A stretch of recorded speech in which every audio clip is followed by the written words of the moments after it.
How can the soft overcome the hard? It's a question Lao Tzu has asked us for over 2,500 years. His life was silent and left few external footprints, yet his inner footprints were vast. He was an imperial librarian, and one day, tired of watching men fight over titles and power, he mounted his ox and set out toward the western mountains. At the border, a guard asked him to leave behind a record of his wisdom before disappearing. Thus was born the Tao Te Ching, barely 5,000 characters that forever changed our view of life.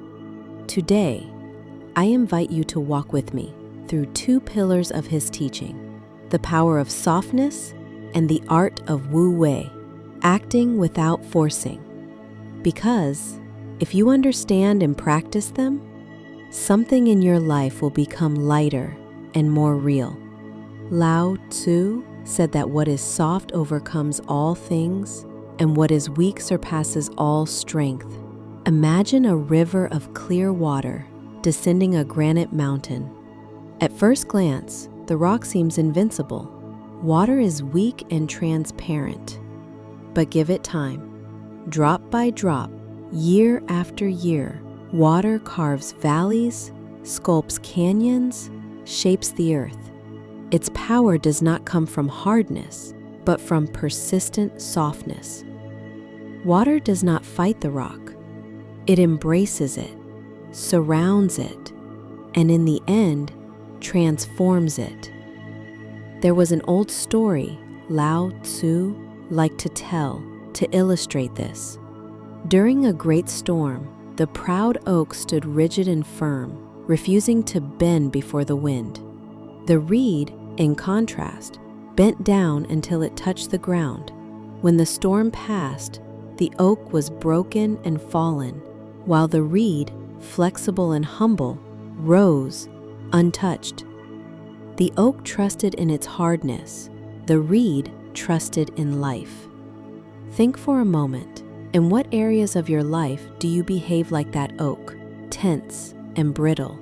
Where could you invite the flexibility of the reed and stop fighting the wind? Perhaps at work, when you impose your ideas forcefully and see others close off. Or with your partner, when an argument becomes a battlefield of egos. Next time you feel yourself hardening like a trunk, take a deep breath and remember water. Speak with softness. You will see that often doors open when you abandon the hammer and become a river. The other central teaching I want to share with you today is Wu Wei, the art of non-forcing. Lao Tzu wrote, "The Tao does nothing, yet nothing is left undone." At first glance, it sounds contradictory, but if you observe, you will see that life itself works this way. The tree grows without pushing its trunk. The flower opens effortlessly. Breathing happens without you forcing it. There was a legendary archer who could hit any target, even a leaf moved by the wind. But one day, a tournament offered a large amount of gold as a prize. Suddenly, his hands began to tremble, his mind filled with fear and greed, and the arrow missed. Before, his action was pure presence with no desire to win or fear of losing. When egoic intention entered, the gesture filled with noise and his precision broke. Has something similar happened to you? Have you felt how a project born pure becomes contaminated when the desire for recognition or fear of failure invades it? Think of an important message you had to send, which you rewrote 10 times until it lost its naturalness. Or that conversation you entered with your mind full of outcomes you wanted to obtain, only to leave frustrated. Modern psychologists call flow that state where a violinist, surfer, or sculptor becomes one with their action. The body moves, the mind is alert, but there is no tension, only presence. Wu Wei is the Tao's flow, acting from the silent root where there is no separation between you and what you do. I propose a small practice to cultivate Wu Wei in your daily life.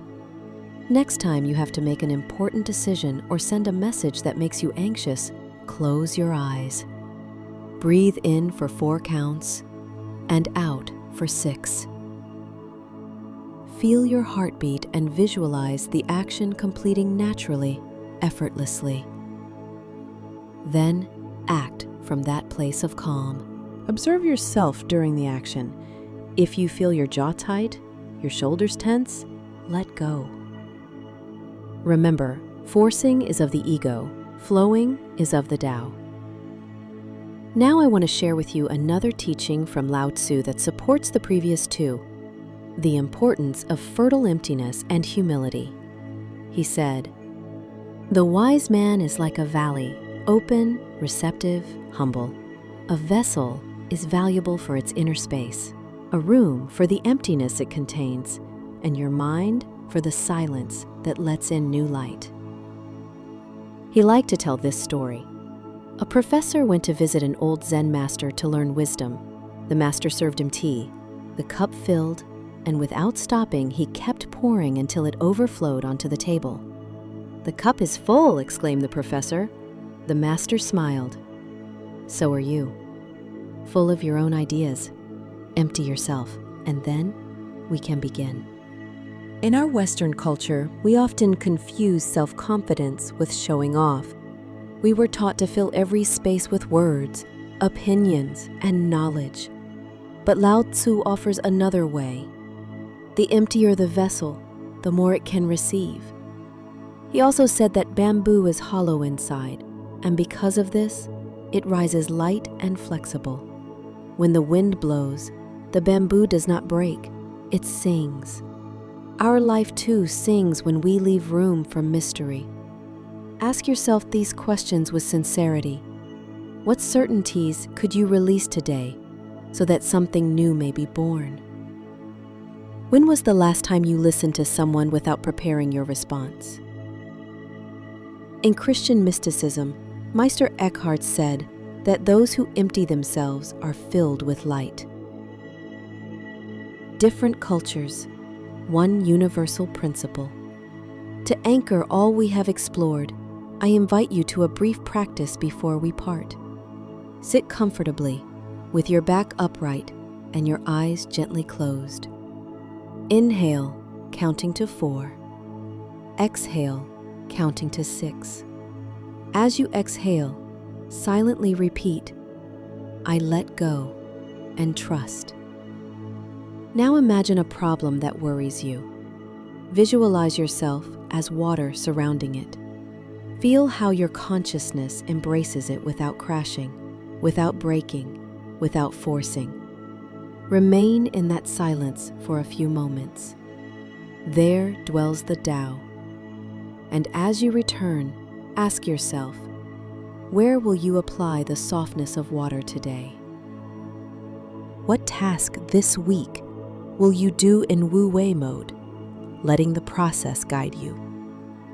From which belief will you empty yourself so something new can blossom? Legend says that after writing the Tao Te Ching for the border guard, Lao Tzu continued his path into the mountains and was never seen again. He did not want followers. He wanted each to find their own course. May his example accompany you. Spirit Wisdom thanks you for your presence. If this message resonated with you, subscribe, share it, and tell us in the comments, which of these teachings will you practice first? May the Tao guide you with every breath, and may your life sing like bamboo in the wind.